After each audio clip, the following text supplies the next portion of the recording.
Hello third years. ഇന്ന് നമുക്ക് പഠിക്കാനുള്ള topic national policy and programme for child welfare. അതായത് കുട്ടികളുടെ ഡെവലപ്മെൻറ്റിനും അവരുടെ വെൽഫെയറിനും വേണ്ടി ഇന്ത്യയിൽ ഒരു പ്രത്യേക പോളിസി എക്സിസ്റ്റ് ചെയ്യുന്നുണ്ട്. അതിന് പറയുന്ന പേരാണ് നാഷണൽ പോളിസി. ആ പോളിസിയുടെ അണ്ടറിൽ പല പ്രോഗ്രാമും കുട്ടികളുടെ വെൽഫെയറിന് വേണ്ടി നടക്കുന്നുണ്ട്. അപ്പോൾ ആ ഒരു ടോപ്പിക്കാണ് നമ്മളിന്ന് പഠിക്കുന്നത്. ഓക്കെ, അപ്പോൾ അതിനകത്ത് മെയിൻലി പഠിക്കാനുള്ള കാര്യം എന്തൊക്കെയാണെന്ന് ചോദിച്ചാൽ ഡിക്ലറേഷൻ ഓഫ് നാഷണൽ പോളിസി, അതായത് എന്നാണത് ഡിക്ലെയർ ചെയ്ത് അതിനകത്തുള്ള കാര്യങ്ങൾ എന്തൊക്കെയാണ് അത്. പിന്നെ second one priority measures under national policy. അതിനകത്ത് എന്തെല്ലാം കാര്യങ്ങൾക്കാണ് പ്രയോറിറ്റി കൊടുത്തേക്കുന്നത് കുട്ടികളുടെ വെൽഫെയറിന് വേണ്ടി, അത് വേറൊരു ആസ്പെക്റ്റ്. പിന്നെ 15 principles of new national policy. അതായത് ഈ നാഷണൽ പോളിസി ഗവൺമെൻറ് തന്നെ ഉണ്ടാക്കിയിരിക്കുന്ന ഒരു 15 പ്രിൻസിപ്പിളിൻ്റെ ബേസിലാണ് ഇത് വർക്ക് ചെയ്യുന്നത്. അതിനെ അറിയപ്പെടുന്ന പേരാണ് 15 principles of new national policy.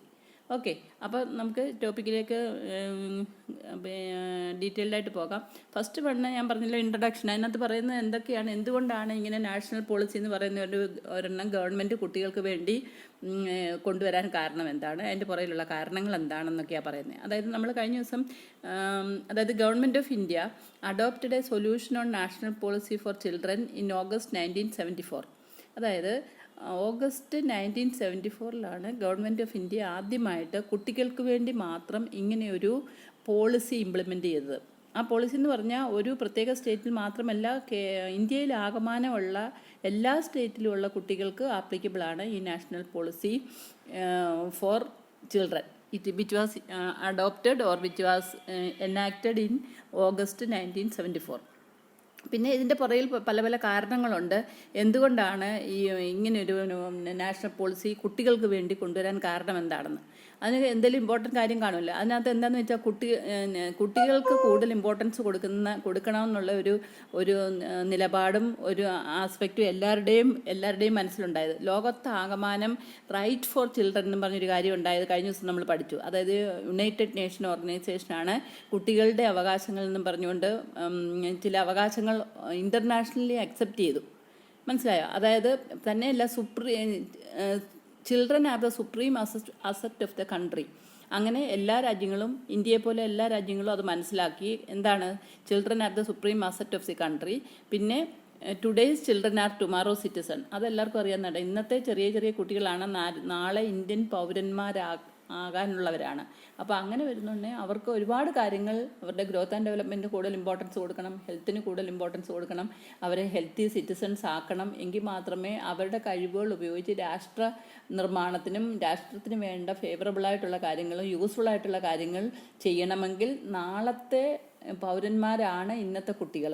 ആ ഒരു കോൺസെപ്റ്റ് എല്ലാവരുടെ ഇടയിൽ ഉണ്ടായി. പിന്നെ today's children's are tomorrow citizen, അത് ഞാൻ പറഞ്ഞല്ലോ. പിന്നെ കോൺസ്റ്റിറ്റ്യൂഷണൽ പ്രൊവിഷൻ ഫോർ ചിൽഡ്രൻ, അത് ഞാൻ ഇന്നലെ പറഞ്ഞു. അതായത് ഇന്ത്യൻ കോൺസ്റ്റിറ്റ്യൂഷനിൽ ചില പ്രത്യേക ആർട്ടിക്കിൾസ് കുട്ടികൾക്ക് വേണ്ടി ആദ്യം ഭരണഘടന ഉണ്ടാക്കിയപ്പോൾ തന്നെ ഉണ്ടാക്കിയിട്ടുണ്ട്. അതിനകത്ത് 3 ആർട്ടിക്കിൾസ് ഉണ്ട്. അത് കുട്ടികളുടെ വെൽഫെയറിന് വേണ്ടി മാത്രമുള്ളതാണ്. അപ്പം ആ ഒരു ഭരണഘടന പോലും ഇങ്ങനെ ഒരു പോളിസി ഉണ്ടാക്കാൻ വേണ്ടി സപ്പോർട്ട് ചെയ്യുന്നതെന്നാണ് അതിൻ്റെ അർത്ഥം. മനസ്സിലായോ? കുട്ടികൾക്ക് വേണ്ടി പ്രത്യേക 3 ആർട്ടിക്കിൾസ് എൻ്റെ ഇന്ത്യൻ ഭരണഘടനയിൽ ഉള്ളത് കൊണ്ട് അതും കുട്ടികളുടെ വെൽഫെയറിന് വേണ്ടി ഒരു പോളിസി ഉണ്ടാക്കാൻ വേണ്ടിയുള്ള ഒരു സപ്പോർട്ടിംഗ് ഫാക്ടറാണ്. പിന്നെ United Nations declaration of right of children, അത് നമ്മൾ കഴിഞ്ഞ ദിവസം പഠിച്ച റൈറ്റ് ഓഫ് ചിൽഡ്രൻ എന്താണെന്നും അതെന്നാണ് ഡിക്ലെയർ ചെയ്തത്, അത് ഡിക്ലെയർ ചെയ്യാൻ കാരണം എന്താണ്. തന്നെയല്ല, യുണൈറ്റഡ് നേഷൻസ് ഓർഗനൈസേഷൻ എന്ന് പറഞ്ഞാൽ വേൾഡിലുള്ള പല പല കൺട്രീസിൻ്റെ ഒരു ഓർഗനൈസേഷനാണ്. അതിനകത്ത് ഇന്ത്യയും ഒരു മെമ്പറാണ്. അപ്പോൾ അങ്ങനെ വന്നപ്പോൾ ഇന്ത്യയും അതിനകത്ത് ഒപ്പിട്ട് കൊടുത്തു. അതായത് ഞങ്ങളും ഞങ്ങളുടെ കുട്ടിയുടെ കാര്യത്തിൽ ഈ പറയുന്ന അവരുടെ റൈറ്റ്സ് ഓഫ് ചിൽഡ്രൻ എല്ലാം അവർക്ക് അവൈലബിൾ ആക്കിക്കോളാം, അത് പരിപാലിച്ച് പോയിക്കോളാം എന്ന് ഇന്ത്യയും അതിനകത്ത് ഒപ്പിട്ട കൺട്രിയാണ്. മനസ്സിലായോ? അങ്ങനെ വന്നപ്പം ആ ഒരു കാരണവും ഇങ്ങനെ ഒരു നാഷണൽ പോളിസി കൊണ്ടുവരാൻ കാരണമായി. കാരണം കുട്ടികളുടെ റൈറ്റൊക്കെ അല്ലെങ്കിൽ ഓരോ കുട്ടികളെയും ഓരോരുത്തർക്കും പോയി കണ്ടു പറയാൻ പറ്റത്തില്ല. അപ്പോൾ ഇങ്ങനെ ഒരു പോളിസി ഉണ്ടാക്കി കഴിഞ്ഞാൽ അത് ഇന്ത്യയിലെ എല്ലാ സ്റ്റേറ്റിലും ഇംപ്ലിമെൻറ്റ് ചെയ്യുമ്പോൾ അവിടുത്തെ കുട്ടികൾക്കെല്ലാം തന്നെ അതിൻ്റെ കവറേജ് കിട്ടും. അതുകൊണ്ടാണ് ഈ പറഞ്ഞ 3-4 കാര്യങ്ങളുടെ ബേസിസിലാണ് ഒരു നാഷണൽ പോളിസി ഉണ്ടാക്കണമെന്ന് ഇന്ത്യ തീരുമാനിച്ചതും അങ്ങനെ ഒരു പോളിസി ഇംപ്ലിമെൻറ്റ് ചെയ്തതും. അപ്പോൾ എന്തുകൊണ്ടാണ് നാഷണൽ പോളിസി ഫോർ ചിൽഡ്രൻ വന്നതിനുള്ള കാരണം മനസ്സിലായല്ലോ. ഒന്നാമത്തെ കാര്യം, നാളത്തെ പൗരന്മാരാണ് അവർ, ചെറിയ കുട്ടികളാണ്, അവരുടെ ആരോഗ്യത്തിനും ഹെൽത്തിനും ഒക്കെ കൂടുതൽ ഇമ്പോർട്ടൻസ് കൊടുക്കണം. അവരുടെ വെൽഫെയർ കൂടുതൽ ഇപ്പോഴത്തെ പൗരന്മാർക്ക് കൊടുക്കുന്നതിനേക്കാൾ കൂടുതൽ വെൽഫെയർ അവർക്ക് കൊടുക്കണം. അല്ലെങ്കിൽ അവരൊന്നും പരിഗണിക്കപ്പെടാതെ പോകരുത്. കാരണം നാളത്തെ സിറ്റിസൺ ആകാനുള്ളവരാണ് അവർ. മനസ്സിലായോ? പിന്നെ അവർ സുപ്രീം അസറ്റ് ഓഫ് ദി കൺട്രിയാണ്. അതായത് ഒരു രാഷ്ട്രത്തിൻ്റെ സ്വത്ത് അല്ലെങ്കിൽ അവരുടെ അസറ്റ് എന്ന് പറയുന്നത് എപ്പോഴും അവിടുത്തെ കുട്ടികളാണെന്നാണ് പറയുന്നത്. അപ്പോൾ ഇന്ത്യ അന്ന് സെക്കൻഡ് പോപ്പുലസ് കൺട്രിയൊക്കെ ആയപ്പോൾ അന്ന് 1/3 ഓഫ് ദി പോപ്പുലേഷൻ ചിൽഡ്രൻ ആയിരുന്നു. ഇപ്പം എല്ലാ വർഷങ്ങൾ തോന്നുന്നു അത് അതിനകത്ത് ആ സെൻസസിനൊക്കെ വ്യത്യാസം വരും. പക്ഷേ ഈ പറയുന്ന പോളിസി ഉണ്ടാക്കിയ ആ സമയത്തൊക്കെ ആകെയുള്ള പോപ്പുലേഷൻ്റെ 1/3 എന്ന് പറയുന്നത് ചിൽഡ്രൻ ആയിരുന്നു. അപ്പോൾ 1/3 വെൽഫെയർ ഉണ്ടാക്കുക എന്ന് പറഞ്ഞു കഴിഞ്ഞാൽ അത് നമുക്കറിയാം. അതായത് ഇന്ത്യയിലെ ഒരു നല്ലൊരു പോപ്പുലേഷൻ തന്നെ അതിൻ്റെ ബെനിഫിറ്റ് കിട്ടുമ്പോൾ ഇന്ത്യയിലെ പോപ്പുലേഷനെ 1/3 കൺസിഡർ ചെയ്തു എന്നാണ് ഇതിൻ്റെ അർത്ഥം. മനസ്സിലായോ? അപ്പോൾ അതാണ് children are the supreme asset of the country, today's children and tomorrow's citizen and constitutional provision of children and United Nations declaration of right of children. ഇത്രയും കാര്യങ്ങൾ ഇമ്പോർട്ടൻ്റ് ആയിട്ടുള്ള കാര്യമാണെന്ന് ഇന്ത്യ ഗവൺമെൻറ്റിന് മനസ്സിലായതുകൊണ്ടാണ് ഇന്ത്യ ഗവൺമെൻറ് 1974 ഓഗസ്റ്റിൽ കുട്ടികൾക്ക് വേണ്ടി മാത്രമായിട്ട് ഒരു നാഷണൽ പോളിസി ഉണ്ടാക്കിയത്. മനസ്സിലായല്ലോ? അപ്പോൾ റീസൺ ഔട്ട് ചെയ്യാൻ നിങ്ങൾക്കറിയാം എന്തുകൊണ്ട് ഇന്ത്യ അങ്ങനെ ഒരു പോളിസി കുട്ടികൾക്ക് വേണ്ടി ഉണ്ടായി. പിന്നെ ഇനി ഡിക്ലറേഷൻ ഓഫ് നാഷണൽ പോളിസി. ഇനിയും ഈ ഇന്ത്യ എന്താണ് നാഷണൽ പോളിസിയിൽ ഡിക്ലെയർ ചെയ്തത്? ഡിക്ലെയർ ചെയ്യുക എന്ന് വെച്ചാൽ നമ്മൾ പ്രഖ്യാപിക്കുക എന്നൊക്കെ പറയും. അതിൻ്റെ ഓൺ സ്റ്റേറ്റ്മെൻറ്റ് തന്നെ ഞാൻ ഇൻവെർട്ടർ കോമയിൽ ഇതിനകത്ത് കാണിച്ചിട്ടുണ്ട്. അതെന്ന് പറഞ്ഞാൽ അങ്ങനെ ഒരു ഡിക്ലറേഷനൊക്കെ ഉണ്ടായിക്കഴിഞ്ഞാൽ അതിനകത്ത് ഓൾട്രേഷൻ വരുത്താനൊന്നും ആർക്കും റൈറ്റ് ഇല്ല. അതിനകത്തുള്ള ഓരോ വേർഡുകളും, ആ ഡിക്ലറേഷനിലുള്ള ഓരോ വേർഡുകളും അർത്ഥമുള്ളതാണ്. അതൊന്നും ആർക്കും മാറ്റിമറിക്കാൻ പറ്റില്ല. തന്നെയല്ല, അതിനകത്ത് പറഞ്ഞിട്ടുള്ള കാര്യങ്ങളൊക്കെ അതായത് ഇംപ്ലിമെൻറ്റ് ചെയ്യുന്നോന്ന് നോക്കാനുള്ള റൈറ്റും ഗവൺമെൻറ്റിനുണ്ട്. മനസ്സിലായോ? അപ്പോൾ ഇന്ത്യ ഗവൺമെൻറ് ഡിക്ലെയർ ചെയ്താണെങ്കിൽ പോലും അത് സ്റ്റേറ്റ് ഗവൺമെൻറ്റിനായിരിക്കും, എല്ലാ സ്റ്റേറ്റിനുമായിരിക്കും അവർ അത് എക്സിക്യൂട്ട് ചെയ്യാൻ വേണ്ടി കൊടുക്കുന്നത്. അപ്പോൾ എന്തൊക്കെ കാര്യങ്ങളാണ് എക്സിക്യൂട്ട് ചെയ്യുന്നതെന്ന് അവിടുത്തെ സ്റ്റേറ്റ് ഗവൺമെൻറ്റിലെ ആൾക്കാർക്ക് മനസ്സിലാവണമെങ്കിൽ ഈ ഡിക്ലറേഷൻ ഓഫ് ദി സ്റ്റേറ്റ്മെൻറ്റ് നോക്കിയാൽ മതി. മനസ്സിലായി? അപ്പോൾ ഡിക്ലറേഷൻ ഓഫ് ദി സ്റ്റേറ്റ്മെൻറ്റിൽ എന്താ പറഞ്ഞേക്കുന്നത് നമുക്ക് നോക്കാം. The policy declares that it shall be the policy of state to provide adequate service to children both before and after birth and through the period of growth and development to ensure their physical, mental and social development. അപ്പോൾ എന്തെല്ലാം കാര്യങ്ങൾ അതിനകത്ത് വന്നു. അതായത് കുട്ടികളുടെ welfare ജനിക്കുന്നതിന് ശേഷമല്ല, ജനിക്കുന്നതിന് മുമ്പേ തന്നെ എന്ന് പറഞ്ഞാൽ അമ്മയുടെ ഗർഭത്തിലായിരിക്കുമ്പോൾ തൊട്ട് അവരുടെ കെയർ അല്ലെങ്കിൽ അവർക്ക് വെൽഫെയർ, അവരുടെ വെൽഫെയറിനെ പറ്റി നിയമങ്ങളും കാര്യങ്ങളും ഉണ്ടാകണം. അത് ഇംപ്ലിമെൻറ്റ് ചെയ്യണം. അപ്പം പ്രസവിക്കുന്നതിന് മുമ്പ് adequate service to children both before and after birth and through the period of growth and development. അപ്പോൾ ഈ period of growth and development നമുക്കറിയാം. കുട്ടി അമ്മയുടെ ഗർഭപാത്രത്തിലായിരിക്കുമ്പം തൊട്ട് അഡോളസൻ്റ് ഏജ് ഗ്രൂപ്പിലാകുന്നിടം വരെയുള്ള സമയമാണ് ഈ ഗ്രോത്ത് ആൻഡ് ഡെവലപ്മെൻറ്റ് എന്ന് പറഞ്ഞത്. അപ്പോൾ അത്രയും നാളും കുട്ടികളുടെ ഫിസിക്കൽ, മെൻ്റൽ ആൻഡ് സോഷ്യൽ ഡെവലപ്മെൻറ്റിന്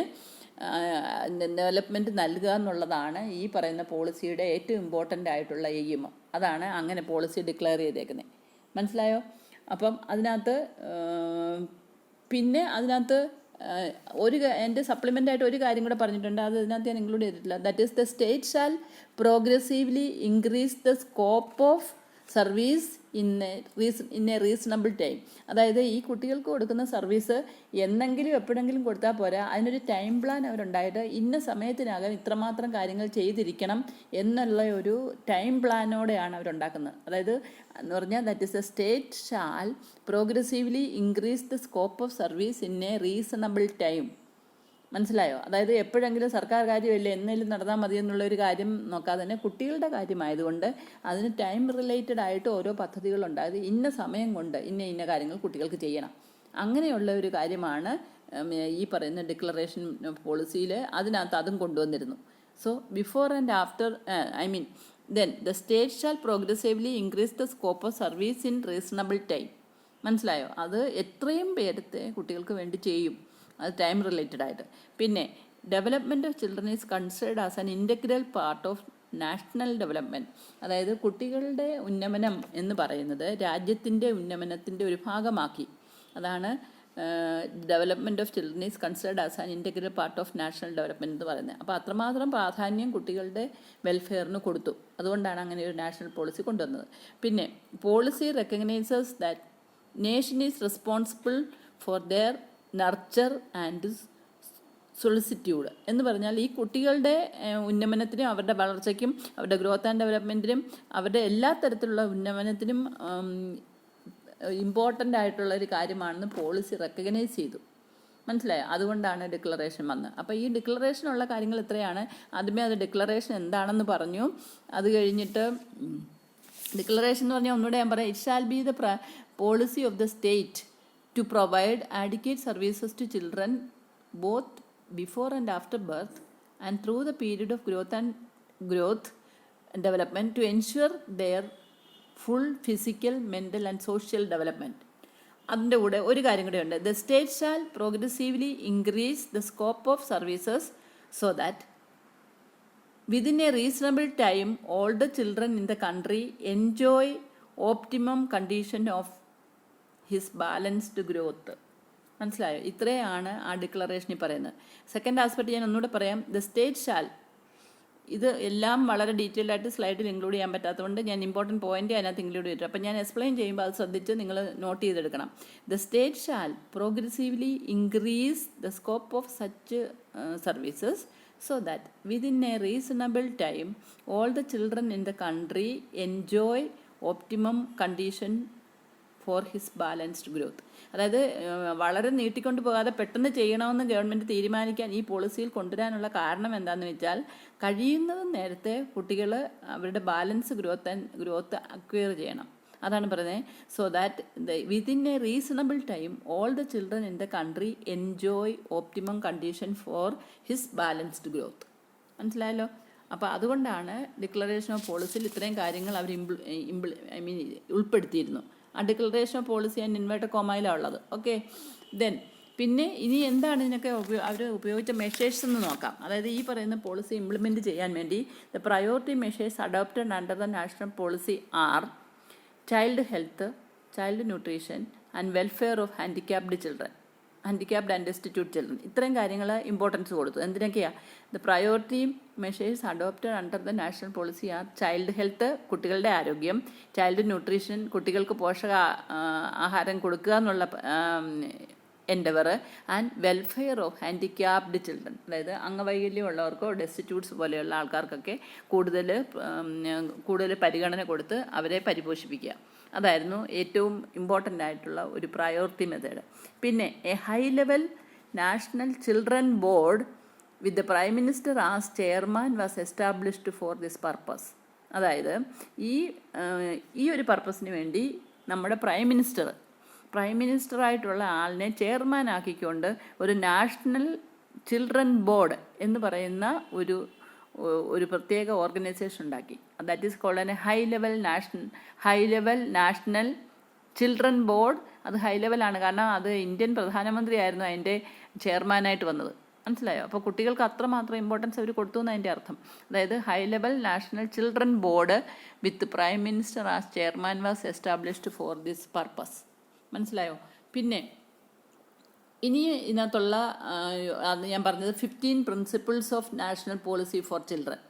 മനസ്സിലായോ? അതായത് ഈ പോളിസി ഇംപ്ലിമെൻറ്റ് ചെയ്യാൻ വേണ്ടി ചില പ്രിൻസിപ്പിൾസ് ഉണ്ടാകണമെന്നും ഇത് ഫോം ചെയ്ത് അല്ലെങ്കിൽ ഇന്ത്യ ഗവൺമെൻറ് തീരുമാനിച്ചു. അങ്ങനെ അതിനുവേണ്ടി അവർ നാഷണൽ പോളിസി ഉണ്ടാക്കി. മനസ്സിലായല്ലോ? ആ നാഷണൽ പോളിസി എന്താണെന്ന് വെച്ചാൽ നമുക്ക് നോക്കാം. 1 by 1 ആയിട്ട് ഞാൻ ജസ്റ്റ് പറയാം, നിങ്ങൾ ശ്രദ്ധിച്ചോളുക. നിങ്ങളുടെ പുസ്തകത്തിനകത്ത് അതുണ്ട്, അത് നോക്കി പഠിക്കുകയും വേണം, അല്ലെങ്കിൽ ഞാൻ അയച്ചു തരാം. If you have the text book with you can learn from that. അല്ലെങ്കിൽ എന്താണ് 15 principles of new national policy for children എന്ന് നമുക്ക് നോക്കാം. അതായത് first one, these principles are adopted towards the attainment of objective of this policy. അതായത് these principles are adopted towards the attainment of objective of this policy. ഈ പറയുന്ന principle എന്തൊക്കെ objective ആണോ ഈ നാഷണൽ പോളിസീസിന് അവർ സെറ്റ് ചെയ്തത്, ആ നാഷണൽ പോളിസിക്ക് നമ്മൾ മുമ്പേ പറഞ്ഞല്ലോ കൂടുതൽ പ്രയോറിറ്റി കൊടുത്ത് ചൈൽഡ് ഹെൽത്തിനും ചൈൽഡ് ന്യൂട്രീഷനും welfare of handicapped and destitute children എന്ന് പറഞ്ഞ് അതിനുവേണ്ടി ഒരു ഹൈ ലെവൽ കമ്മിറ്റി ഉണ്ടാക്കി ഇന്ത്യൻ പ്രധാനമന്ത്രി ചെയർമാനായിട്ടുള്ള. അപ്പോൾ അതിൻ്റെ ആ ഒരു ഒബ്ജക്റ്റീവൊക്കെ ഇംപ്ലിമെൻറ്റ് ചെയ്യാൻ വേണ്ടിയാണ് ഈ 15 principles for new national policy was also implemented. മനസ്സിലായോ? ഇനി അത് ഏതൊക്കെയാണെന്ന് നോക്കിയാൽ, first one, all children should be covered by comprehensive health programme. അതായത് എല്ലാ കുട്ടികൾക്കും കോംപ്രിഹെൻസീവ് ഹെൽത്ത് പ്രോഗ്രാം ഉണ്ടായിരിക്കണം. അതാണ് first principle of national policy. അതെന്താണെന്ന് പറഞ്ഞാൽ മനസ്സിലാവില്ല. അതായത് എല്ലാ കുട്ടികൾക്കും, ഒരു കുട്ടിയെ പോലും അവോയ്ഡ് ചെയ്യാതെ എല്ലാ കുട്ടികൾക്കും കോംപ്രിഹെൻസീവ് ഹെൽത്ത് പ്രോഗ്രാം ഉണ്ടായിരിക്കണം. Second one, programme shall be implemented to provide nutritional services with the objective of removing deficiencies in the diet of the children. അതായത് അതിനകത്ത് ഏറ്റവും ഇമ്പോർട്ടൻ്റ് ആയിട്ടുള്ളൊരു കാര്യമായിരിക്കണം ചൈൽഡ് ന്യൂട്രീഷൻ. നമ്മൾ പറഞ്ഞു, അതിനകത്ത് ചൈൽഡ് ന്യൂട്രീഷന് വേണ്ടി പ്രോഗ്രാം ഉണ്ടാവണം. ആ പ്രോഗ്രാമിന് എന്തിനു വേണ്ടിയാണ് ചെയ്യുന്നതെന്ന് വെച്ച് കഴിഞ്ഞാൽ, അവർക്ക് എന്തെങ്കിലും ന്യൂട്രീഷണൽ ഡെഫിഷ്യൻസി ഉണ്ടെങ്കിൽ അത് കണ്ടുപിടിച്ച് റിമൂവ് ചെയ്യാൻ വേണ്ടിയും ആ തരത്തിലുള്ള ഡയറ്റ് പ്രൊവൈഡ് ചെയ്യാൻ വേണ്ടിയായിരുന്നു ആ ഒരു പ്രിൻസിപ്പിൾ അവർ എസ്റ്റാബ്ലിഷ് ചെയ്തത്. അതായത് the programme shall be implemented to provide nutritional services with the objective of removing deficiencies in the diet of children. അതായിരുന്നു സെക്കൻഡ് പ്രിൻസിപ്പിൾ. ഇനി third principle, programme for the general improvement of health and for care, nutrition and nutritional education of expectant and nursing mothers. അതായത് expectant mothers എന്ന് പറഞ്ഞാൽ അതായത് pregnant mothers, and nursing mothers എന്ന് പറഞ്ഞാലോ കുഞ്ഞുങ്ങൾക്ക് മുലയൂട്ടുന്ന അമ്മമാർ. ഈ രണ്ട് കാറ്റഗറി ഓഫ് പീപ്പിളിനും ആവശ്യത്തിന് ഹെൽത്തും ജനറൽ ഇമ്പ്രൂവ്മെൻറ്റും ഹെൽത്തും ന്യൂട്രീഷണൽ കെയറും ഒക്കെ കൊടുക്കാൻ വേണ്ടി, ന്യൂട്രീഷൻ എഡ്യൂക്കേഷൻ ഇതൊക്കെ കൊടുക്കാൻ വേണ്ടി ഒരു പ്രത്യേക ഇമ്പ്രൂവ്മെൻറ്റ് പ്രോഗ്രാം ഡെവലപ്പ് ചെയ്യുക. അതായിരുന്നു വേറെ ഒരു പ്രിൻസിപ്പിൾ. അതായത് programmes for the general improvement of health and for care, nutrition and nutritional education of expectant and nursing mothers. അതിനാണ് അവിടെ ഇമ്പോർട്ടൻറ്റ്. നേരത്തെ കുട്ടികളുടെ കാര്യം സെക്കൻഡ് നമ്മൾ പറഞ്ഞ്, തേർഡിനകത്ത് എക്സ്പെക്റ്റൻ്റ് ആൻഡ് നേഴ്സിംഗ് മദേഴ്സിനെ പറ്റി പറഞ്ഞു. കാരണം അവർ പീഡിയാട്രിക് കാറ്റഗറി ഓഫ് പീപ്പിൾ അല്ല അവർ. പിന്നെ എന്തിനാ അവരെ ഈ ഒരു പ്രിൻസിപ്പിളിൽ കൊണ്ടുവന്നതെന്ന് ചോദിച്ചു കഴിഞ്ഞാൽ, നമ്മൾ ആദ്യത്തെ പോളിസിയിൽ പറഞ്ഞല്ലോ, ഡിക്ലറേഷൻ ഓഫ് ദി പോളിസിയിൽ പറഞ്ഞിട്ടുണ്ട് കുട്ടികൾ health before and after birth എന്നാണ് പറയുന്നത്. ബിഫോർ ആൻഡ് ആഫ്റ്റർ ബർത്ത് എന്ന് പറയുമ്പോൾ, ബിഫോർ ബർത്ത് എന്ന് പറയുമ്പോൾ അത് കുട്ടി അമ്മയുടെ ഗർഭപാത്രത്തിലായിരിക്കുമല്ലോ. അപ്പോൾ അങ്ങനെ വരുമ്പോൾ അമ്മയ്ക്ക് കെയർ കൊടുത്തല്ലേ പറ്റൂ. അതുകൊണ്ടാണ് അവർ എക്സ്പെക്റ്റൻ്റ് മദേഴ്സിനെയും കൂടെ ഇതിനകത്ത് ഉൾപ്പെടുത്തിയത്. മനസ്സിലായോ? അപ്പം programme for all the general improvement of health and for care nutrition and nutritional education of expectant and nursing mothers. Nursing mothers എന്ന് പറയുമ്പോൾ ആ മദേഴ്സ് കുട്ടി ഉണ്ടായതിന് ശേഷമാണ് അവർക്ക് കെയർ കൊടുക്കുന്നത്, എന്നാലും അവരെയും ഉൾപ്പെടുത്തണമല്ലോ. അതുകൊണ്ട് ഇനി നാലാമത്തെ principle, the state shall take steps to provide free and compulsory education for all children up to the age of 14, informal education for preschoolers, and efforts to reduce wastage and stagnation in schools. മനസ്സിലായോ? അതൊരു broad പ്രിൻസിപ്പിളാണ്. അതായത് 14 വയസ്സുവരെയുള്ള കുട്ടികൾക്ക് free education കൊടുക്കുക, അല്ലെങ്കിൽ കുട്ടികൾ സ്കൂളിൽ ചേരുന്നതിന് മുമ്പേ ഉള്ള പ്രീ സ്കൂളേഴ്സിനും ഇൻഫോർമൽ എഡ്യൂക്കേഷൻ കൊടുക്കുക. അതുകൂടാതെ സ്കൂളിലെ റിസോഴ്സസൊക്കെ വേസ്റ്റ് ആയി പോകാതെയും സ്റ്റാഗ്നേഷൻ ഉണ്ടാകാതെയും നോക്കുക. ഇത്രയും കാര്യങ്ങൾ, 3 കാര്യങ്ങൾ ഉൾപ്പെടുത്തിയാണ് അങ്ങനെ ഒരു പ്രിൻസിപ്പിൾ ഉണ്ടാക്കുക. ഞാൻ ഒന്നുകൂടെ പറയാം. The state shall take steps to provide free and compulsory education for all children. അതാണല്ലോ 10ാം ക്ലാസ് വരെ പഠിക്കുന്നതിന് അന്ന് നമ്മൾ ഫീസൊന്നും കൊടുക്കണ്ടായിരുന്നു. എല്ലാവരും പഠിക്കുകയും വേണം. ഏതെങ്കിലും കുട്ടികൾ വീട്ടിൽ സ്കൂളിൽ ഉണ്ടെങ്കിൽ അവരെയൊക്കെ ഈ കമ്മ്യൂണിറ്റി ഹെൽത്ത് നഴ്സും അവരൊക്കെ വന്ന് വീട്ടിലെ ഹോം വിസിറ്റിനൊക്കെ വരുന്നുണ്ടെങ്കിൽ അവരെ പറഞ്ഞ് സ്കൂളിൽ പോകണമെന്നുള്ളതിൻ്റെ ആവശ്യകതയൊക്കെ പറഞ്ഞ് എഡ്യൂക്കേറ്റ് ചെയ്ത് ബോധവൽക്കരിച്ചൊക്കെ അവരെ സ്കൂളിൽ വിടുമായിരുന്നു. കാരണം അന്ന് അവർക്ക് സ്കൂളിൽ പോകുന്നതിന് ഫീസൊന്നും കൊടുക്കണ്ട, 10th വരെ പഠിക്കുന്നതിന്. മനസ്സിലായോ? അപ്പോൾ അതുകൊണ്ടാണ് up to the age of 14 എന്ന് പറയുമ്പോൾ അഡോളസൻ്റ് ഏജ് ഗ്രൂപ്പാണ്. അവർ അന്നത്തെ കാലത്ത് 5 വയസ്സിൽ സ്കൂളിൽ ചേർക്കുന്നത്. അപ്പോൾ 14 വയസ്സാകുമ്പോഴത്തേക്ക് എഡ്യൂക്കേഷൻ കഴിയുമായിരുന്നു. ഇപ്പോഴാണ് ഏജ് ഓഫ് സ്കൂൾ എൻട്രി 6 വയസ്സാക്കുന്നത്. അപ്പോൾ അങ്ങനെ അത് ഇച്ചിരി 1 വർഷം കൂടെ മുന്നോട്ട് പോയി. അപ്പം ഇതിനകത്ത് പറഞ്ഞ് up to the age of 14 and informal education, അതായത് കുട്ടികൾക്ക് നമ്മുടെ LKG UKG എന്നൊക്കെ പറയുന്നതിന് പകരം അന്നത്തെ കാലത്ത് ആശാമ്പള്ളിക്കൂടം അല്ലെങ്കിൽ അതുപോലെയുള്ള കുട്ടികൾക്ക് എഡ്യൂക്കേഷൻ സ്റ്റാർട്ട് ചെയ്യാൻ വേണ്ടി ഇൻഫോർമൽ സ്കൂൾസൊക്കെ ഉണ്ടായിരുന്നു. അപ്പോൾ അവിടെയുള്ള കുട്ടികൾക്ക് ഇൻഫോർമൽ എഡ്യൂക്കേഷനും കൊടുക്കണമെന്നുള്ളതും മസ്റ്റാക്കി. പിന്നെ and also effort to reduce the wastage and stagnation in schools. മനസ്സിലായോ? അതായിരുന്നു 4ാമത്തെ പ്രിൻസിപ്പിൾ. ഇനി 5ാമത്തെ, out of school education for those who are not having access to formal education. അതായത് സ്കൂളിൽ പോയി ഫോർമലായിട്ട് പഠിക്കാൻ കഴിവില്ലാത്തവർക്ക് ഔട്ട് ഓഫ് സ്കൂൾ എഡ്യൂക്കേഷൻ പറഞ്ഞൊരെണ്ണം സ്റ്റാർട്ട് ചെയ്തു. നമ്മൾ കഴിഞ്ഞ ദിവസം ഇൻ സർവീസ് എഡ്യൂക്കേഷൻ അല്ല കണ്ടിന്യൂയിങ് എഡ്യൂക്കേഷനൊക്കെ പഠിച്ചപ്പം person can get educated at any time in his life എന്നൊരു കാര്യം നമ്മൾ പഠിച്ചു. അപ്പോൾ അതിനകത്ത് നമ്മൾ പഠിച്ചത് ഏർലി സമയത്ത് സ്കൂളിൽ പോകേണ്ട സമയത്ത് സ്കൂളിൽ പോകാനും പഠിക്കാനും കഴിയാത്തവർക്ക് വേണ്ടി പിന്നെ അവർക്ക് അഡൾട്ട് എഡ്യൂക്കേഷൻ എന്നൊക്കെ പറഞ്ഞു ഒരു സംവിധാനം ഉണ്ടാക്കി. അത് നമ്മൾ കഴിഞ്ഞ ദിവസം ഇതിനകത്ത് പഠിച്ചതാണ്, ഇൻ സർവീസ് എഡ്യൂക്കേഷൻ പഠിച്ചപ്പോൾ അതിനകത്ത് പഠിച്ചതാണ്. അതുപോലെ തന്നെ ഇവിടെ കുട്ടികൾക്കും, അതായത് ഈ ഇപ്പോഴത്തെ പണ്ട് സ്കൂളിൽ പോകാത്ത ഇപ്പോഴത്തെ അഡൾട്ട്സിന് വേണ്ടി അഡൾട്ട് എഡ്യൂക്കേഷൻ ഉണ്ടാക്കാൻ കാരണം അവർ കുട്ടികളായിരുന്നപ്പം അവരെ സ്കൂളിൽ വിടാനോ സ്കൂളിൽ വിടുന്നതിൻ്റെ ഇമ്പോർട്ടൻസിനെ പറ്റി പറഞ്ഞു കൊടുത്ത് അവരെ ബോധവൽക്കരിച്ച് സ്കൂളിൽ ചേർക്കാനോ ഒന്നും അന്നത്തെ തലമുറയിലുള്ളവർക്ക് ഒരുപക്ഷെ പറ്റി കാണത്തില്ല. അപ്പോൾ അവർ കുറേ ഏജായി മുന്നോട്ട് വന്നു കഴിഞ്ഞപ്പോഴാണ് എഡ്യൂക്കേഷൻ എടുക്കാത്തതിൻ്റെ ഡെഫിഷ്യൻസിയുടെ അഡ്വേഴ്സ് ഇഫക്റ്റ് അവർക്ക് മനസ്സിലായി കാണും. അപ്പോൾ അതുകൊണ്ടാണ് അവർ പ്രായമായപ്പോൾ പഠിക്കണമെന്ന് വിചാരിച്ച് പഠിക്കാൻ പോയത്. മനസ്സിലായോ? അപ്പോൾ അതുപോലെ തന്നെ ഇവിടെയും ചെറിയ പ്രായത്തിൽ അവർക്ക് സ്കൂൾ എഡ്യൂക്കേഷൻ കിട്ടാതെ പോകാനുള്ള എന്തെങ്കിലും സാധ്യതയുണ്ടെങ്കിൽ അവർക്ക് വേണ്ടിയും ഒരു പ്രത്യേക തരം പരിപാടി, അതായത് out of school education programme. Out of school education സ്കൂളിൽ പോയി പഠിക്കുകയല്ല ചെയ്യുന്നത്, അല്ലാതെ തന്നെ അവരെ ഇൻഫോർമലായിട്ട് ഇരുന്ന് പഠിപ്പിക്കുക. ഇപ്പം തന്നെയാണെങ്കിൽ ആരെങ്കിലും എഡ്യൂക്കേറ്റഡ് ആയിട്ടുള്ള ഒരു റിട്ടയർഡ് പേഴ്സണൊക്കെയാണ് നാട്ടിലുണ്ട്, പുള്ളിക്കാരന് പ്രത്യേകിച്ച് ജോലിയൊന്നുമില്ല. അപ്പോൾ അങ്ങനെയുള്ളവൻ പഠിക്കാൻ താല്പര്യമുള്ളവരൊക്കെ സാറിൻ്റെ അടുത്ത് പോയി ഒരു 2-3 മണിക്കൂറൊക്കെ സ്പെൻഡ് ചെയ്ത് ഒരുമാതിരി റെഗുലറായിട്ട് പല പല കാര്യങ്ങൾ പഠിച്ചു പോവുക അല്ലേ. അന്ന് ഓൺലൈനും ഒന്നും ഇല്ല, അല്ലാതെ തന്നെ ഔട്ട് ഓഫ് സ്കൂൾ എഡ്യൂക്കേഷൻ എന്നും പറഞ്ഞുകൊണ്ട് സ്കൂളിലല്ലാതെ പഠിപ്പിച്ചു കൊടുക്കാനുള്ള സംവിധാനങ്ങളൊക്കെ അന്ന് നാട്ടിലുണ്ടായിരുന്നു. മനസ്സിലായോ? അപ്പോൾ അങ്ങനെയുള്ള ഒരു സിസ്റ്റവും ഇവർ എസ്റ്റാബ്ലിഷ് ചെയ്തു. That is out of school education for those not having access to formal education. മനസ്സിലായോ? അപ്പം നിങ്ങളൊരു കാര്യം ഓർക്കണം, ഇത് 1974 കാര്യമാണ് പറയുന്നത്. അപ്പോൾ അന്നത്തെ കാലത്ത് ഈ ഓൺലൈൻ എഡ്യൂക്കേഷനോ അല്ലെങ്കിൽ ഈ പറയുന്ന വേറെ ഏതെങ്കിലും സ്കൂളിൽ അല്ലെങ്കിൽ വേറെ സ്കൂളിൽ പോകാത്തവർക്ക് വേറൊരു കോളേജ് നടത്തുക എന്നുള്ള സംവിധാനം അങ്ങനെയൊന്നും ഇല്ലായിരുന്നു. പക്ഷേ എല്ലാവരും തന്നെ ഗ്രാമപ്രദേശങ്ങളിലൊക്കെ കുറച്ച് എഡ്യൂക്കേറ്റഡ് ആയിട്ടുള്ള ആൾക്കാരൊക്കെ കാണും. അവർക്ക് സന്മനസ്സുണ്ട്, കുറച്ച് കുട്ടികളെ ഫ്രീ ഓഫ് കോസ്റ്റ് ആയിട്ട് പഠിപ്പിക്കണം, അവർ സ്കൂളിലൊന്നും പോകാൻ അവർക്ക് പറ്റിയില്ല. അങ്ങനെയൊക്കെ ചിലപ്പം ചിലരുടെ പേരൻസോ അല്ലെങ്കിൽ അവർ കുട്ടികൾ തന്നെയോ എനിക്ക് സ്കൂളിൽ പോകണം, പഠിക്കണം, എനിക്ക് ചെറിയ പ്രായത്തിൽ പഠിക്കാൻ പറ്റിയില്ല, അങ്ങനെയൊക്കെയുള്ള ചില ആഗ്രഹവുമായിട്ട് ചില അധ്യാപകന്മാരെയോ റിട്ടയർ ചെയ്ത ടീച്ചേഴ്സിനെയോ ഒക്കെ സമീപിച്ചാൽ അവർ കുറേ കാര്യങ്ങളൊക്കെ പറഞ്ഞു കൊടുക്കും. അന്നത്തെ അത് ഗ്രാമങ്ങളിലുമൊക്കെ അന്നത്തെ അങ്ങനെ ഒരു സിസ്റ്റം ഉണ്ടായിരുന്നു. ആശാന്മാർ അല്ലെങ്കിൽ റിട്ടയർഡ് ടീച്ചേഴ്സ് അങ്ങനെയുള്ളവരൊക്കെ ഇൻഫോർമലായിട്ട് പഠിപ്പിക്കുക. പക്ഷേ അത് 1974 അങ്ങനെയൊക്കെ. ഇപ്പോഴാണ് പിന്നെ അഡൾട്ട് എഡ്യൂക്കേഷൻ എന്നും പറഞ്ഞും പിന്നെ അതുപോലെ തന്നെ ഓൺലൈൻ എഡ്യൂക്കേഷൻ എന്നും പറഞ്ഞ സംവിധാനങ്ങളൊക്കെ വരുന്നത് ഇപ്പോഴാണ്.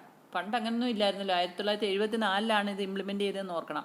മനസ്സിലായി? അപ്പോൾ അന്ന് എങ്ങനെ കുട്ടികൾക്ക് സ്കൂളിൽ പോയി പഠിക്കാൻ പറ്റാത്ത കുട്ടികൾക്ക് വേറെ ഏതെങ്കിലും തരത്തിൽ എഡ്യൂക്കേഷൻ കൊടുക്കുക എന്നുള്ളത് അവർ ഈ പറയുന്ന പോളിസിയിൽ അല്ലെങ്കിൽ ഇൻസിസ്റ്റ് ചെയ്തിരുന്നു. അങ്ങനെ അതിനുവേണ്ടി ഒരു പ്രിൻസിപ്പിളും ഉണ്ടാക്കിയിരുന്നു. അപ്പോൾ അന്നത്തെ ആൾക്കാർ പോലും വെൽഫെയർ ഓഫ് ദി പൗരൻ, അതായത് അല്ലെങ്കിൽ വെൽഫെയർ ഓഫ് ദി സിറ്റിസൺ എന്നുള്ളത് നാളത്തെ പൗരനാകാൻ പോകുന്ന ഇന്നത്തെ കുട്ടികളെ നമുക്ക് എങ്ങനെയും പഠിപ്പിച്ചെടുക്കണം എന്നുള്ള ചിന്തയുള്ളവരായിരുന്നു. അതുകൊണ്ടാണല്ലോ അവർ അന്നത്തെ കാലത്തും ഈ പറയുന്ന ഔട്ട് ഓഫ് സ്കൂൾ എഡ്യൂക്കേഷൻ എന്നും പറഞ്ഞു ഒരു പ്രോഗ്രാം ഉണ്ടാക്കാനും ഒരു പ്രിൻസിപ്പിൾ ഉണ്ടാക്കിയത്. മനസ്സിലായോ? പിന്നെ promotion of recreation games and extra curricular activities in school and community centres. അതായത് കുട്ടികൾക്ക് പഠിത്തം മാത്രമല്ല ഇമ്പോർട്ടൻസ്, പകരം അവർക്ക് റിക്രിയേഷനും games and sports and games and also extra curricular activities, indoor games ആകാം ഔട്ട്ഡോർ ഗെയിംസ് ആകാം, അങ്ങനെയുള്ള കാര്യങ്ങളും കൂടെ കുട്ടികളുടെ പഠിത്തത്തിൽ ഇൻക്ലൂഡ് ചെയ്യണമെന്നുള്ള പ്രിൻസിപ്പിൾ അവർ കൊണ്ടുവന്നു. അതാണ് 6ാമത്തെ പ്രിൻസിപ്പിൾ. മനസ്സിലായോ? പിന്നെ അടുത്ത principle, special programmes for children from weaker sections of the society to ensure quality of education and opportunity and special assistance. അതായത് വീക്കർ സെക്ഷൻ എന്ന് പറയുമ്പോൾ അതിനകത്ത് മെയിൻലി ചെയ്യുന്ന പോവർട്ടി, അതായത് പോവർട്ടി ലൈൻ താഴെയുള്ള ഒത്തിരി വിദ്യാഭ്യാസം നടത്താനുള്ള സാമ്പത്തികമായിട്ടുള്ള ചുറ്റുപാടുകളൊന്നും ഇല്ലാത്തവർ, അല്ലെങ്കിൽ ചിലപ്പോൾ ചില വീട്ടിൽ ഒത്തിരി കുട്ടികൾ കാണും. അന്നത്തെ എന്ന് പറഞ്ഞാൽ ഈ ഫാമിലി പ്ലാനിങ്ങിനൊന്നും വലിയ ഇതൊന്നും ഇല്ലായിരുന്നല്ലോ. അപ്പോൾ അങ്ങനെ വരുന്നുണ്ടെങ്കിൽ അന്ന് ഒരു വീട്ടിൽ ഒരുപാട് കുട്ടികൾ 6-7 കുട്ടികളൊക്കെ ഉണ്ടെങ്കിൽ അവരൊക്കെ എല്ലാവർക്കും അവരെ സ്കൂളിൽ അയച്ച് പഠിപ്പിക്കാനുമുള്ള സാമ്പത്തികമായിട്ടുള്ള ബാക്ക്ഗ്രൗണ്ട് ഒന്നും ഒരുപക്ഷെ പേരൻസിന് കാണത്തില്ല. അപ്പോൾ അങ്ങനെ വരുന്നുണ്ടെങ്കിൽ അവരെ പറയുന്നത് weaker sections of the society to ensure quality of education opportunity and special assistance. അതായത് അതുകൊണ്ടാണല്ലോ 14 വയസ്സ് വരെ എഡ്യൂക്കേഷൻ ഫ്രീ ആയിട്ട് കൊടുക്കണമെന്നുള്ള ഒരു പ്രിൻസിപ്പിൾ അവർ കൊണ്ടുവരാൻ തന്നെ കാരണം. അങ്ങനെയും വരാൻ പറ്റില്ലാത്തവർക്ക് ഏതെങ്കിലും തരത്തിൽ അസിസ്റ്റൻസ് കൊടുത്ത് അവരെ പഠിപ്പിക്കണം എന്നുള്ള ഒരു പ്രോഗ്രാം, സ്പെഷ്യൽ പ്രോഗ്രാംസ് ഉണ്ടാകണമെന്നുള്ള പ്രിൻസിപ്പിളും കൂടെ ഉണ്ടാക്കി. അതാണ് special programmes for children from weaker sections of the society to ensure quality of education, opportunity and special assistance. മനസ്സിലായി? അപ്പോൾ വീക്കർ സെക്ഷന് ഒരിക്കലും കിട്ടാനുള്ള അവസരങ്ങളൊന്നും നഷ്ടപ്പെടരുത് എന്നുള്ള ഉദ്ദേശത്തോടു കൂടിയാണ് അങ്ങനെ ഒരു പ്രിൻസിപ്പിൾ ഉണ്ടാക്കിയത്. പിന്നെ അടുത്തത് facilities for education, training and rehabilitation for socially handicapped children. Very important. ഇവിടെ സോഷ്യലി ഹാൻഡിക്യാപ്ഡിന് ഇമ്പോർട്ടൻസ് കൊടുത്ത്. ഈ സോഷ്യലി ഹാൻഡിക്യാപ്ഡ് എന്ന് പറഞ്ഞാൽ ആരാണ്? അതായത് നമ്മൾ ഫിസിക്കലി ഹാൻഡിക്യാപ്ഡ്, മെൻ്റലി ഹാൻഡിക്യാപ്ഡ് ഇതൊക്കെ കേട്ടിട്ടുണ്ട് അല്ലേ? ഫിസിക്കലി ഹാൻഡിക്യാപ്ഡ് എന്ന് പറയുമ്പോൾ അംഗവൈകല്യമുള്ളവർ, ശാരീരികമായ അംഗവൈകല്യമുള്ളവരാണ് ഫിസിക്കലി ഹാൻഡിക്യാപ്ഡ്. അത് കൺജനിറ്റലാകാം, അക്വേർഡാകാം. അതുപോലെ തന്നെ മെൻ്റലി ഹാൻഡിക്യാപ്ഡ് എന്ന് പറയുമ്പോഴോ അതും മാനസികമായിട്ട് ഇനാഡിക്കേറ്റ് ആയിട്ടുള്ള പേഴ്സൺ. അതിനകത്ത് നമ്മുടെ ഈ പറയുന്ന മെൻ്റലി റിട്ടാർഡും മാനസിക രോഗമുള്ള മറ്റ് ചൈൽഡ്ഹുഡ് സൈക്കാട്രിക് ഇൽനെസ് ഉള്ള കുട്ടികളും ഒക്കെ അതിനകത്ത് വരാം, മെൻ്റലി ഹാൻഡിക്യാപ്ഡ്. ഇനി സോഷ്യലി ഹാൻഡിക്യാപ്ഡ് എന്ന് പറഞ്ഞാൽ ആരാണ്? അവരെ പറ്റി ഇതിനകത്ത് പറഞ്ഞിരിക്കുന്നത്. സോഷ്യലി ഹാൻഡിക്യാപ്ഡ് എന്ന് പറഞ്ഞാൽ അവർക്ക് മാനസികമായും ശാരീരികമായും അവർ ഓക്കെ ആയിരിക്കും, പക്ഷേ അവർക്ക് സൊസൈറ്റിക്ക് ഉൾക്കൊള്ളാൻ പറ്റാത്ത വേറെ ഏതെങ്കിലും ബാക്ക്വേർഡ്നെസ് അവർക്കുണ്ടാകും. ഫോർ എക്സാമ്പിൾ, അവർ ഓർഫൺസ് ആയിരിക്കും. മനസ്സിലായി? അവരെ വളർത്തിക്കൊണ്ട് പോകാൻ അച്ഛനും അമ്മയും ഇല്ലായിരിക്കാം. ഒരുപക്ഷെ ഉണ്ടായിരുന്നെങ്കിൽ അങ്ങനെ നഷ്ടപ്പെട്ടു പോയിട്ടുള്ളതാകാം.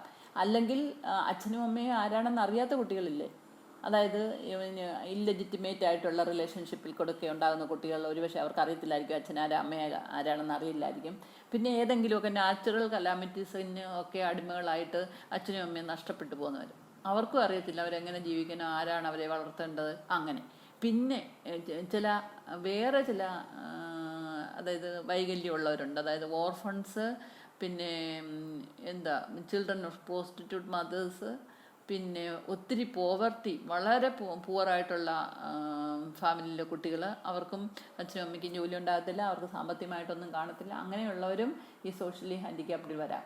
അപ്പോൾ അങ്ങനെയുള്ള ഓർഫൺസ്, പിന്നെ പേരൻസ് ഇല്ലാത്തവർ, വീട് ചുറ്റുപാടുകളും വളരാനുള്ള സാഹചര്യങ്ങളൊന്നും ഇല്ലാത്തവർ, അങ്ങനെ നാച്ചുറൽ കലാമിറ്റീസിൻ്റെ ഭാഗമായിട്ട്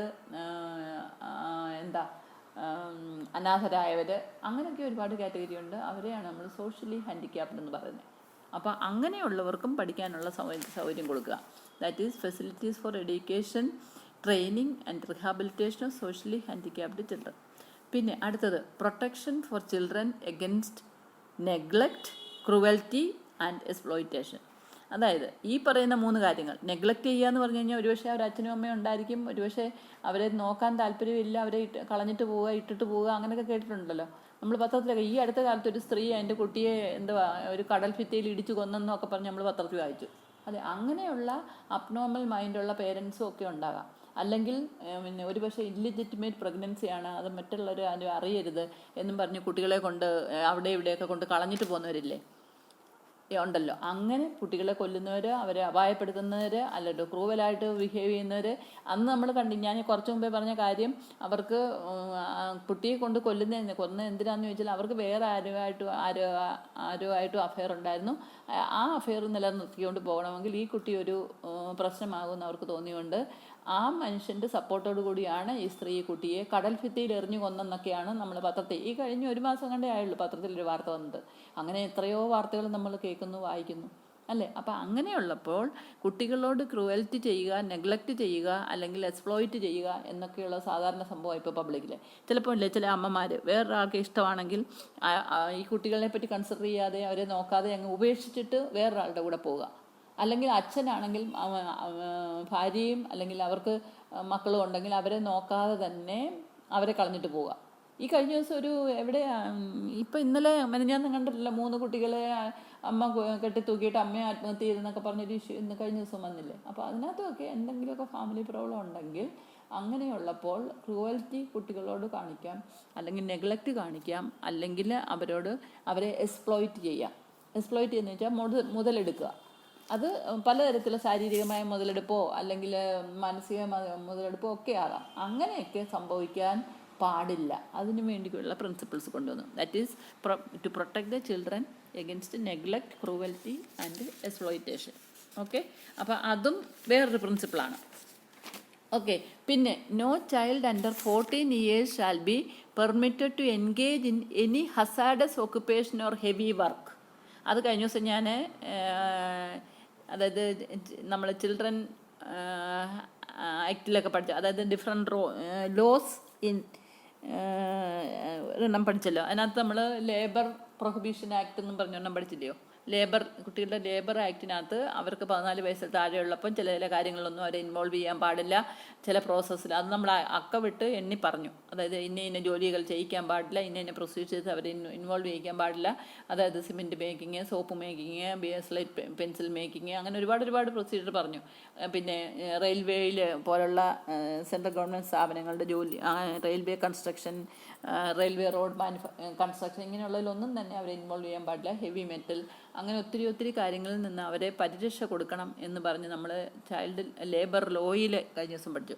അതുപോലെ ഇതിലും പറയുന്നത് no child under 14 years shall be permitted to engage in any hazardous occupations or heavy work. അല്ലേ, അവർക്ക് ഇത്ര മണിക്കൂറേ ജോലി പാടുള്ളൂ, 6 മണിക്കൂറേ പാടുള്ളൂ, 1 മണിക്കൂർ ഇടയ്ക്ക് ഇൻ്റർവെൽ കൊടുക്കണം, 3 മണിക്കൂർ ജോലി ചെയ്യിച്ചിട്ട് ഇൻ്റർവെൽ കൊടുത്തിട്ട് പിന്നെ 3 മണിക്കൂർ ജോലി ചെയ്യാവുള്ളൂ. പിന്നെ അവരുടെ വർക്കിംഗ് അവേഴ്സ്, പിന്നെ അതായത് ഒരു കാരണവശാലും അവർക്ക് ഈവനിങ് സമയത്ത് അവരെ വീട്ടിൽ തന്നെ വിടണം, അവരെ ആ ടൈമിൽ അവരെ ജോലിക്ക് വിളിക്കാൻ പറ്റില്ല. അങ്ങനെ ഒരുപാട് കാര്യങ്ങൾ നമ്മൾ പഠിച്ചു. അപ്പം അതിനകത്തുണ്ട്. അത് കൂടാതെ ഈ പറയുന്ന നാഷണൽ പോളിസി ഫോർ ചിൽഡ്രനകത്തുമുണ്ട്. അതായത് no children under 14 years shall be permitted to engage in any hazardous occupation or heavy work. Then facilities for special treatment, education and rehabilitation and care of children who are physically handicapped, emotionally disturbed or mentally retarded. ഇത് ഇപ്പോൾ ഇവിടെ പ്രത്യേകം വന്നു, മനസ്സിലായോ? നമ്മൾ നേരത്തെ socially ഹാൻഡിക്യാപ്ഡിനെ പ്രത്യേകം പറഞ്ഞു. അതുകൂടാതെ ഇതിനകത്ത് പറയുന്നത് facilities for special treatment, education and rehabilitation and care of children who are physically handicapped, emotionally disturbed or mentally retarded. അപ്പം അവർക്കും പ്രത്യേകത കൊടുക്കണം, അവരെ ഡ്യൂ റെസ്പെക്റ്റ് കൊടുത്ത്, ഡ്യൂ ഇമ്പോർട്ടൻസ് കൊടുത്ത് അവർക്ക് കെയർ കൊടുക്കണം എന്നുള്ളതാണ് ഈ പ്രിൻസിപ്പിളിലെ ത്തെ ആപ്തവാക്യം. ഓക്കെ, പിന്നെ അടുത്തത് children shall be given priority for protection and relief in times of distress or natural calamities. അത് കഴിഞ്ഞ ദിവസം നമ്മൾ അതിനകത്ത് ഇൻക്ലൂഡ് ചെയ്തിട്ടുണ്ട്.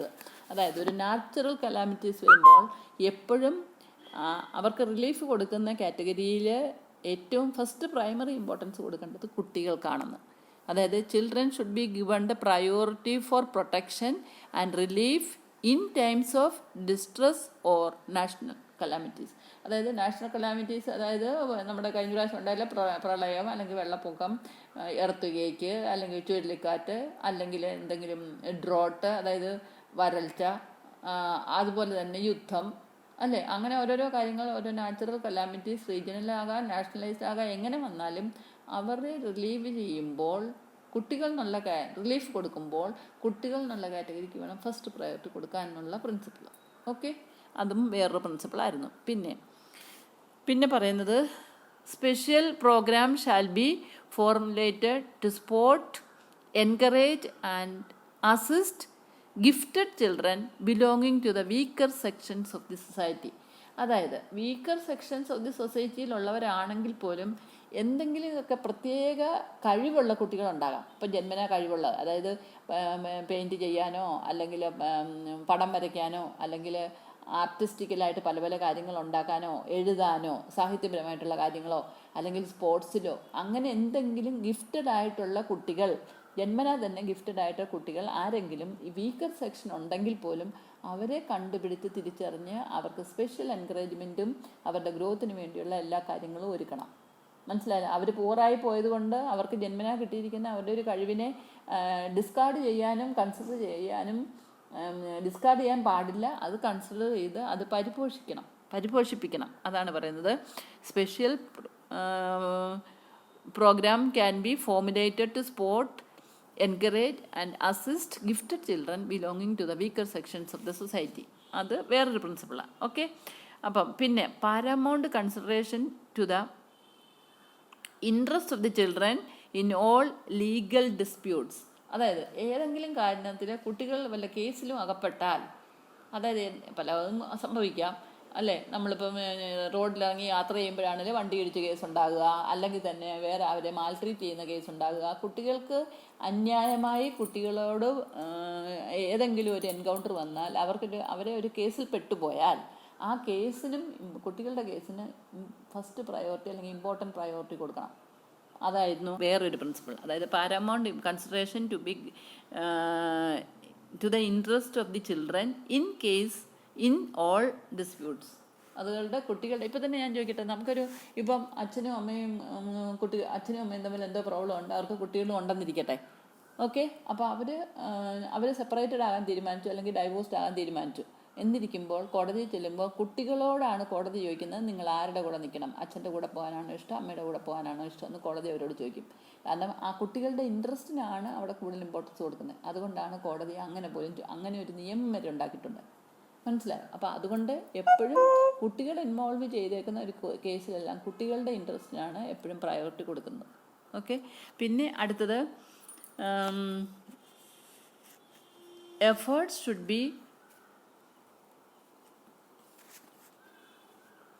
directed to strengthen the family ties to enable children to grow within healthy family, neighborhood and community environment. അതായത് ഒരു കുട്ടി വളരുമ്പോൾ ആ കുട്ടി വളരുന്ന വീട്ടിലെ സാഹചര്യങ്ങൾ സൗണ്ടായിരിക്കണം, അയൽവാസികളും അയൽപക്കക്കാരും നല്ലതായിരിക്കണം, അല്ലെങ്കിൽ അവർ വളരുന്ന കമ്മ്യൂണിറ്റി എൻവയൺമെൻറ്റും സൗണ്ടായിരിക്കണം. സൗണ്ട് എന്ന് പറഞ്ഞാൽ ശബ്ദം എന്നുള്ള അർത്ഥത്തിലല്ല ഞാൻ പറയുന്നത്. സൗണ്ട് എന്ന് പറഞ്ഞാൽ it should be healthy and good.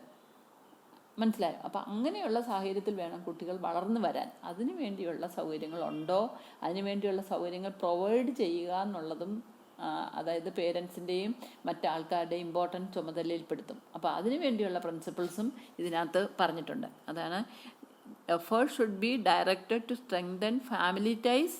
അച്ഛനും അമ്മയും തമ്മിലുള്ള ബന്ധം, സിബ്ലിങ്സ് തമ്മിലുള്ള ബന്ധം, ഇതൊക്കെയാണ് ഫാമിലി ടൈസ് എന്ന് പറയുന്നത്. അവർ തമ്മിൽ അതായത് ഒരു ഇൻ്റർ ഫാമിലി ഡിസ്പ്യൂട്ടും കാര്യങ്ങളും ഒന്നും ഉണ്ടാകാൻ പാടില്ല. അവർ ഹാർമോണിയസ് റിലേഷൻഷിപ്പിലായിരിക്കണം. പരസ്പര സ്നേഹവും ബഹുമാനവും വേണം. ആദ്യത്തെ നമ്മൾ പ്രിൻസിപ്പിൾ തന്നെ പറഞ്ഞു, ലവ് ആൻഡ് അഫെക്ഷൻ എന്നൊക്കെ പറഞ്ഞു അല്ലേ? അപ്പോൾ അന്ന് പറയുന്ന പോലെ തന്നെ ഈ വീട്ടിലെ സാഹചര്യങ്ങൾ അങ്ങനെ ആയിരിക്കണം. അയൽവാസികളുമായിട്ട് നല്ല ഇൻ്റർ പേഴ്സണൽ റിലേഷൻഷിപ്പിലായിരിക്കണം, നല്ല സൗഹൃദത്തിലായിരിക്കണം. പിന്നെ അതുകൂടാതെ അവർ ജനിച്ച് വളരുന്ന കമ്മ്യൂണിറ്റി എൻവയൺമെൻറ്റും അവരെ നല്ല സിറ്റിസൺസും നല്ല കുട്ടികളും ആക്കാൻ തക്കവണ്ണം ഉള്ളതാകണം. ആ പ്രിൻസിപ്പിൾ ഇതിനകത്ത് ഇൻവോൾവ് ചെയ്യുന്നു. മനസ്സിലായി? അപ്പോൾ ഇത്രയും ആകുമ്പോൾ 15 പ്രിൻസിപ്പിൾസ് ആകും. ദീസ്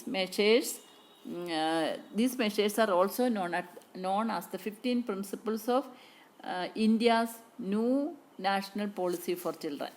അപ്പം നാഷണൽ പോളിസി ഫോർ ചിൽഡ്രൻ എന്താണെന്ന് ഞാൻ പറഞ്ഞു. അതിനകത്ത് എന്താണ് ആ പോളിസിയിൽ ഗവൺമെൻറ് ഡിക്ലെയർ ചെയ്തേക്കുന്നതെന്ന് പറഞ്ഞു. ഇത് എന്നാണ് എസ്റ്റാബ്ലിഷ് ചെയ്തതെന്ന് പറഞ്ഞു. എസ്റ്റാബ്ലിഷ് ചെയ്യാനുള്ള കാരണങ്ങൾ എന്താണെന്ന് പറഞ്ഞു.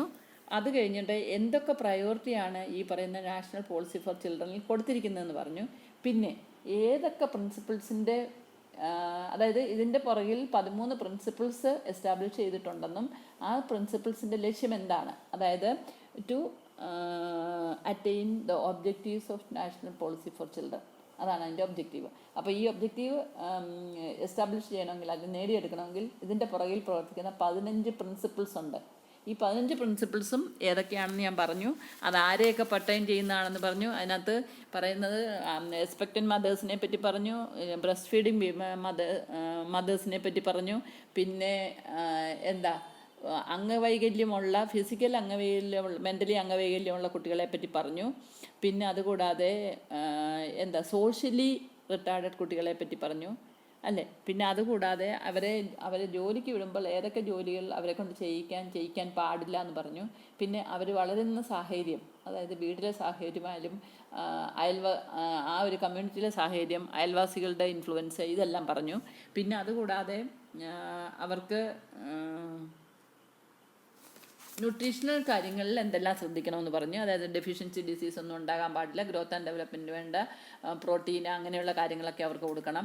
പിന്നെ പറഞ്ഞത് 14 വയസ്സിന് താഴെയുള്ള കുട്ടികൾക്ക് എല്ലാം ഫ്രീ എഡ്യൂക്കേഷൻ, അതുപോലെ തന്നെ പ്രീ സ്കൂൾ ചിൽഡ്രനും ഫ്രീ എഡ്യൂക്കേഷൻ കൊടുക്കണമെന്ന് പറഞ്ഞു. പിന്നെ സ്കൂളിൽ പോയി പഠിക്കാനുള്ള സാഹചര്യം ഇല്ലാത്ത കുട്ടികൾ ഏതെങ്കിലും കാരണത്താൽ സ്കൂൾ എഡ്യൂക്കേഷൻ അല്ലെങ്കിൽ ഫോർമൽ എഡ്യൂക്കേഷന് പോകാൻ പറ്റാത്ത കുട്ടികളുടെ out of school education implement ചെയ്യണമെന്ന് പറഞ്ഞു. പിന്നെ promotion of recreation, games, sports etcetera ഇതെല്ലാം അവരുടെ ലൈഫിനകത്ത് ഇൻ്റഗ്രേറ്റ് ചെയ്യണമെന്ന് പറഞ്ഞു. പിന്നെ special programs should be broad for the selection of for the weaker sections of the society. അതായത് കഴിവുകളുള്ള കുട്ടികൾ വീക്കർ സെക്ഷനിലാണെങ്കിൽ പോലും അവരുടെ കഴിവുകളെ തിരിച്ചറിഞ്ഞ് പരിപോഷിപ്പിക്കണം. പിന്നെ വീക്കർ സെക്ഷൻസ് ഉള്ള കുട്ടികൾ ഇപ്പോൾ പഠിക്കാനുള്ള സാഹചര്യം ഇല്ലെങ്കിൽ അവർക്ക് സ്പെഷ്യൽ എഡ്യൂക്കേഷൻ കൊടുക്കാനുള്ള പ്രൊവിഷൻ ഉണ്ടാകണം. പിന്നെ സോഷ്യലി ഹാൻഡിക്യാപ്ഡ്, പിന്നെ ഒരു കാരണവശാലും കുട്ടികളെ നെഗ്ലക്റ്റോ, ക്രൂവൽറ്റി, എക്സ്പ്ലോയിറ്റേഷൻ ഇതൊന്നും കുട്ടികളുടെ മേൽ പാടില്ല. മനസ്സിലായോ? അങ്ങനെ ഒരു കാര്യം, അങ്ങനെ അതുമായിട്ട് റിലേറ്റ് ചെയ്തൊരു പ്രിൻസിപ്പിൾ പറഞ്ഞു. പിന്നെ കുട്ടികൾ ഹസാഡസ് വർക്കിലൊന്നും എൻഗേജ് ചെയ്യാൻ പാടില്ല. അങ്ങനെയുള്ള ഇപ്പോൾ എല്ലാം കൂടെ ആയപ്പോൾ ഒരു 15 പ്രിൻസിപ്പിൾസ് നമ്മൾ ഇതിനകത്ത് പറഞ്ഞു. മനസ്സിലായോ? അപ്പം നിങ്ങൾ എന്തിനാണ് ഇതൊക്കെ അറിയണമെന്ന്? പീഡിയാട്രിക് നഴ്സിംഗ് നമ്മൾ ഇതൊക്കെ എന്തിനാണ് പഠിക്കുന്നത്? കാരണം നമ്മൾ അതായത് paediatric nurses are the nurses who is going to give care for the children അല്ലേ? അപ്പോൾ അങ്ങനെ വരുന്നോണ്ടേ തന്നെയല്ല ഹെൽത്ത് കെയർ പ്രൊവൈഡേഴ്സ് ആണ്. അപ്പോൾ കുട്ടികളുടെ പീഡിയാട്രിക് ഹെൽത്ത് എന്ന് പറഞ്ഞാൽ എന്താണ്, അവർക്ക് പീഡിയാട്രിക് ഹെൽത്തിനെ അഫക്റ്റ് ചെയ്യാവുന്ന എന്തെല്ലാം കാര്യങ്ങളുണ്ട് എന്നൊക്കെ നമ്മൾ കുറേ കൂടെ ബ്രോഡായിട്ട് മനസ്സിലാകണമെങ്കിൽ ഈ പറയുന്ന അതായത് national policy four legislation of child health and welfare, കുട്ടികളുടെ ഹെൽത്തിനും വെൽഫെയറിനുമായിട്ട് നമ്മുടെ രാജ്യം അല്ലെങ്കിൽ നമ്മുടെ ഗവൺമെൻറ് എന്തെല്ലാം കാര്യങ്ങൾ ചെയ്തിട്ടുണ്ട് എന്നറിഞ്ഞാൽ മാത്രമേ നമ്മളൊരു റിസോഴ്സ് പേഴ്സൺ ആകാൻ പറ്റൂ. അതായത് ലീഗലായിട്ട് കുട്ടികൾക്ക് എന്തെല്ലാം ഫെസിലിറ്റി ഉണ്ട്, അല്ലെങ്കിൽ അത് എങ്ങനെയൊക്കെ ഇംപ്ലിമെൻറ്റ് ചെയ്യണം, എവിടെയൊക്കെ അത് അവൈലബിൾ ആണ്, അല്ലെങ്കിൽ അത് കിട്ടിയില്ലെങ്കിൽ കുട്ടികൾ ആരെ അപ്രോച്ച് ചെയ്യണം, ഇങ്ങനെയുള്ള കാര്യങ്ങളൊക്കെ ഈ പറയുന്ന ഡിപ്പാർട്ട്മെൻറ്റിൽ വർക്ക് ചെയ്യുന്നവർക്കും ഈ ഏരിയയിൽ വർക്ക് ചെയ്യുന്ന പീഡിയാട്രിക് നഴ്സസ് ഇങ്ങനെയുള്ളവർക്കൊക്കെയാണ് കൂടുതൽ അറിയേണ്ടത്. എങ്കിൽ മാത്രമേ നമുക്കൊരു റിസോഴ്സ് പേഴ്സണായിട്ട് ഇരുന്നുകൊണ്ട് ഇതിനെപ്പറ്റിയുള്ള വേണ്ട ഇൻഫർമേഷൻ പബ്ലിക്കിനും അല്ലെങ്കിൽ കുട്ടികളുടെ ഇപ്പോൾ ആശുപത്രി വരുന്ന കുട്ടികളുടെ അമ്മയായിട്ട് വരുമ്പോൾ നമ്മൾ പല കാര്യങ്ങളും ഹെൽത്ത് എഡ്യൂക്കേഷനും ഒക്കെ കൊടുക്കാറുണ്ട്. അത് ഇൻസിഡൻ്റലാകാം. പലപ്പോഴും പല കാര്യങ്ങൾ നമ്മൾ അവരുമായിട്ട് കമ്മ്യൂണിക്കേറ്റ് ചെയ്യുമ്പോഴാണ് അവർക്ക് ഇന്ന ഡെഫിഷ്യൻസി ഉണ്ട്, അല്ലെങ്കിൽ ഒരു കുട്ടി വന്നേക്കുന്നത് അത് ഇതുവരെ സ്കൂളിൽ പോയിട്ടില്ല, എന്താണ് കാര്യമെന്ന് ചോദിക്കുമ്പോൾ സ്കൂളിൽ കൊണ്ടുവിടാൻ ആരുമില്ല, അല്ലെങ്കിൽ എന്തെങ്കിലുമൊക്കെ അവർ റീസൺ പറയുമ്പോൾ അതിന് സൊല്യൂഷനായിട്ട് എന്തെങ്കിലും നമുക്കറിയാവുന്ന കാര്യമുണ്ടെങ്കിൽ നമുക്ക് പറഞ്ഞു കൊടുക്കാമല്ലോ. അപ്പോൾ അന്നേരം നമ്മളെപ്പോലെയുള്ള അല്ലെങ്കിൽ പീഡിയാട്രിക് നഴ്സസ് എന്ന് പറയുന്ന ആൾക്കാർക്ക് ഹെൽത്ത് കെയർ പ്രൊവൈഡറായി ആശുപത്രി വന്ന് രോഗം ഭേദമായി മാത്രം വീട്ടിൽ പൊക്കോട്ടെ എന്ന് വിചാരിക്കാതെ ഒരു മൾട്ടിപർപ്പസ് ലെവലിൽ നമുക്ക് അവരെ അപ്രോച്ച് ചെയ്യാൻ പറ്റും. കാരണം അവരുടെ വേറെ പല പേഴ്സണൽ പ്രോബ്ലവും അവരുടെ ഫാമിലി പ്രോബ്ലവും അവരുടെ സോഷ്യൽ പ്രോബ്ലവും ഒക്കെ നമുക്കറിയുമ്പോൾ ഇങ്ങനെയുള്ള ലീഗലായിട്ടുള്ള കാര്യങ്ങളൊക്കെ നമുക്കറിയാമെങ്കിൽ അതിനൊക്കെ സൊല്യൂഷനൊക്കെ കൊടുക്കാൻ വേണ്ടി നമുക്ക് അഡ്വൈസ് കൊടുക്കാൻ പറ്റും. അല്ലെങ്കിൽ ആരെ പോയി കാണണം, എവിടെ അപ്രോച്ച് ചെയ്താൽ അവരുടെ പ്രോബ്ലം സോൾവ് ആകാം എന്ന് നമുക്ക് പറഞ്ഞു കൊടുക്കാൻ പറ്റും. മനസ്സിലായി? പല പബ്ലിക്കിന് ഇങ്ങനെയൊക്കെ ഒരുപാട് നിയമങ്ങളും കാര്യങ്ങളും കുട്ടികൾക്ക് വേണ്ടി ഉണ്ടെന്നുള്ളത് പലർക്കും അറിഞ്ഞുകൂടാ. മനസ്സിലായോ? അപ്പോൾ ആ ഒരു അതായത് അവരുടെ ലാക്ക് ഓഫ് അവെയർനെസ്, അല്ലെങ്കിൽ അവർക്ക് പലതിനെപ്പറ്റി അറിവില്ല, അവരുടെ കുട്ടിയുടെ വെൽഫെയറിന് വേണ്ടിയുള്ള പല കാര്യങ്ങളെ പറ്റി അറിവില്ലെന്ന് നമ്മൾ മനസ്സിലാക്കുന്നത് അവരുമായിട്ട് കമ്മ്യൂണിക്കേറ്റ് ചെയ്യുമ്പോഴും ഇൻറ്ററാക്ട് ചെയ്യുമ്പോഴും അവർ രോഗത്തിൻ്റെ ഭേദപ്പെടുത്താൻ വേണ്ടി കുട്ടികളെ കൊണ്ട് ഹോസ്പിറ്റലിൽ വരുമ്പോഴും അവരോട് കമ്മ്യൂണിക്കേറ്റ് ചെയ്യുമ്പോഴായിരിക്കും നമുക്ക് ചിലപ്പോൾ ഇതൊക്കെ മനസ്സിലാകുന്നത്. അപ്പം നമ്മളൊരു റിസോഴ്സ് പേഴ്സൺ ആണ്, നമുക്ക് ഇതിനെപ്പറ്റിയൊക്കെ അറിവുണ്ടെങ്കിൽ നമുക്ക് തീർച്ചയായിട്ടും അവരെ ഗൈഡ് ചെയ്യാം, അവരെ ഡയറക്റ്റ് ചെയ്യാം, അവരുടെ കുട്ടികളുടെ മാക്സിമം വെൽഫെയറിന് വേണ്ടി ഉള്ള കാര്യങ്ങളൊക്കെ നമുക്ക് പറഞ്ഞു കൊടുക്കാനും അവർക്ക് വേണ്ടി മാക്സിമം ഹെൽപ്പ് ആൻഡ് കെയർ കൊടുക്കാനും നമുക്ക് പറ്റും. മനസ്സിലായോ? അപ്പോൾ അതിനു വേണ്ടിയാണ് നമ്മൾ തീർച്ചയായിട്ടും national policy and legislation related to child health and welfare എന്നുള്ള കാര്യം പഠിക്കുന്നത്. കാരണം ഇങ്ങനെയുള്ള കാര്യങ്ങളൊക്കെ അന്വേഷിച്ച് പോകുമ്പോൾ അവർക്ക് ഒരുപാട് പൈസ ചിലവോ മുതൽ മുടക്കോ ഒന്നും ഒരുപക്ഷെ നടത്തണ്ട. കാരണം ഇതെല്ലാം ഗവൺമെൻറ് കൊടുത്തേക്കുന്ന കാര്യങ്ങളാണ്. ഗവൺമെൻറ് ഇംപ്ലിമെൻറ്റ് ചെയ്യാമെന്ന് പറഞ്ഞേക്കുന്ന പോളിസിയാണ്. അതിൻ്റെ ഉദ്ദേശം എന്താണെന്ന് നമുക്കറിയാം. അപ്പോൾ ഗവൺമെൻറ് ഒരു നല്ല ലക്ഷ്യത്തോടെ ഇംപ്ലിമെൻറ്റ് ചെയ്തേക്കാവുന്ന കാര്യങ്ങളൊക്കെ തന്നെ അവർക്ക് അവയർനെസ് കൊടുക്കുക. അപ്പോൾ അതിനെപ്പറ്റി അന്വേഷിച്ചറിഞ്ഞ് പല കാര്യങ്ങളും അവർക്ക് അവരുടെ കുട്ടികൾക്കിൻ്റെ വെൽഫെയറിന് വേണ്ടി അവർക്ക് കണ്ടുപിടിക്കാനും ഇനി അത് ഇംപ്ലിമെൻറ്റ് ചെയ്യാനും പേരൻസിനും കഴിയും. മനസ്സിലാവും? അപ്പോൾ ഏറ്റവും ഇമ്പോർട്ടൻ്റ് ആയിട്ടുള്ള ഒരു കാര്യമെന്ന് പറഞ്ഞാൽ ഈ പറയുന്ന national policy and legislation related to child health and welfare, അത് നമ്മൾ പരീക്ഷ പാസ്സാകാൻ വേണ്ടി മാത്രമല്ല പഠിക്കുന്നത്. ഇങ്ങനെ ഒരുപാട് കാര്യങ്ങൾ നമ്മൾ അറിഞ്ഞാൽ നമുക്ക് നമ്മുടെ കമ്മ്യൂണിറ്റിയുടെ നന്മയ്ക്ക് വേണ്ടിയും നമ്മുടെ പീഡിയാട്രിക് കുട്ടികളുടെ നന്മയ്ക്ക് വേണ്ടിയും അല്ലെങ്കിൽ ഇൻഡയറക്റ്റ്ലി രാജ്യത്തിൻ്റെ നന്മയ്ക്ക് വേണ്ടി അത് പ്രയോജനകരമാകും. മനസ്സിലായി? അപ്പം നമ്മളൊന്നും ഈ നേഴ്സ് എന്ന് പറയുന്നത് നമ്മളുടെ കാറ്റഗറി ഓഫ് പേഴ്സൺസ്, നമുക്ക് വേണ്ടി ഓരോ കാര്യങ്ങൾ പഠിച്ച് നമ്മളൊരു ജോലി ചെയ്ത് നമുക്ക് നമ്മുടെ സ്വന്തം കാര്യം നോക്കി ജീവിക്കാതെ പല പല കാര്യങ്ങൾ നമ്മുടെ നോളജ്, അതായത് വിദ്യാധനം സർവ്വധനാൽ പ്രധാനം എന്നൊക്കെ നമ്മൾ പറയുന്നുണ്ട്. അല്ല, നമ്മൾ വിദ്യ കൊടുക്കും തോറും കൂടുതൽ ഇങ്ങോട്ട് ഏറിടുമെന്ന്, അങ്ങനെ നമ്മളൊരു വിദ്യയെപ്പറ്റി ഒരുപാട് കാര്യങ്ങൾ കേട്ടിട്ടുണ്ട് അല്ലേ? അപ്പം അത് നമ്മൾ ഇങ്ങനെയെല്ലാം പറഞ്ഞ് മനസ്സിലാക്കിയാൽ മാത്രം പോരാ, അറിയാവുന്ന കാര്യം കുറേയൊക്കെ ആപ്ലിക്കബിൾ ആക്കാനും പ്രാക്ടിക്കലാക്കാനും ഇംപ്ലിമെൻറ്റ് ചെയ്യാനും അതുകൊണ്ട് മറ്റുള്ളവർക്ക് പ്രയോജനം ഉണ്ടാകാനും കൂടെ നമ്മൾ ശ്രമിക്കണം. മനസ്സിലായോ? എങ്കിൽ മാത്രമേ നമ്മളുടെ ലൈഫ് കൊണ്ട്, അല്ലെങ്കിൽ നമ്മൾ ഇത്രയും കൂടുതൽ പഠിച്ച് ഗ്രാജുവേറ്റായി നേഴ്സിങ്ങിൽ നിന്ന് പറഞ്ഞ് ഞെളിഞ്ഞ് നടക്കുന്നതുകൊണ്ടൊരു പ്രയോജനം മറ്റുള്ളവർക്കെങ്കിലും കിട്ടിക്കോട്ടെ എന്ന് നമുക്കും തോന്നണം. ഓക്കെ, അതാണ് ഈ ഒരു കാര്യങ്ങൾ പഠിക്കുന്നതിൻ്റെ ഇമ്പോർട്ടൻസ്. ഓക്കെ, അപ്പം നിങ്ങൾ ഇപ്പോൾ ഇന്ന് ഞാൻ പഠിപ്പിച്ച കാര്യങ്ങൾ കുറേ കൂടെ ഇന്ന് പഠിപ്പിക്കാമായിരുന്നു, പക്ഷേ ഞാൻ ഇന്നിവിടെ നിർത്തുക. കാരണം എന്താണെന്ന് വെച്ച് കഴിഞ്ഞാൽ ഇതിനകത്ത് ഞാൻ ഈ വിട്ട് ഇത്രയും പ്രിൻസിപ്പിളൊന്നും നിങ്ങളുടെ നോട്ടിനകത്തൊന്നും അല്ലെങ്കിൽ സ്ലൈഡിനകത്ത് ഇംപ്ലിമെൻറ്റ് ചെയ്തിട്ടില്ല. That you have to learn from your own book. അതിനകത്ത് നിങ്ങളുടെ റിംപിൾ ശർമ്മയുടെ ബുക്കിലും മറ്റുള്ള പീഡിയാട്രിക് ബുക്കിലും എല്ലാം ഉണ്ട്. കാരണം ഇത് ഇമ്പോർട്ടൻ്റ് ആസ്പെക്റ്റാണ്. റിംപിൾ ശർമ്മയുടെ ബുക്കിൽ പേജ് നമ്പർ 8 നിങ്ങളുടെ കയ്യിൽ എല്ലാവരുടെയും കയ്യിൽ പുസ്തകമുണ്ട് എന്നാണ് നിങ്ങളുടെ പീഡിയാട്രിക്സിൻ്റെ മാഡം പറഞ്ഞിട്ടുണ്ട്. അപ്പോൾ നിങ്ങൾ അത് നോക്കി ഇന്ന് ബാക്കിയെല്ലാം ഈ 15 പ്രിൻസിപ്പിളും ബുക്കിനകത്ത് എഴുതി പഠിക്കണം. ഓക്കെ, ഞാനിനിയും ഇങ്ങനെയുള്ള കാര്യത്തിന് നോട്ട് തരുന്നില്ല. കാരണം ബുക്ക് കൈവച്ചുകൊണ്ട് നിങ്ങൾ ചുമ്മാ ഇരിക്കുമായിരിക്കും. മാഡം നോട്ട് തരുന്നുണ്ടല്ലോ, സ്ലൈഡ് തരുന്നുണ്ടല്ലോ, അത് പഠിക്കാമെന്നും പറഞ്ഞിരിക്കാതെ നിങ്ങൾ പുസ്തകത്തിനകത്തോട്ട് എഴുതി വയ്ക്കുക. What are the 15 principles of new national policy for children. Okay, ഞാനെല്ലാം പറഞ്ഞിട്ടുണ്ട്. ഈ പറഞ്ഞ ഡിസ്കഷൻ നിങ്ങളെല്ലാം കേട്ടു, അല്ലെങ്കിൽ അത് കേട്ടങ്ങോട്ട് എഴുതുക. ഓക്കെ.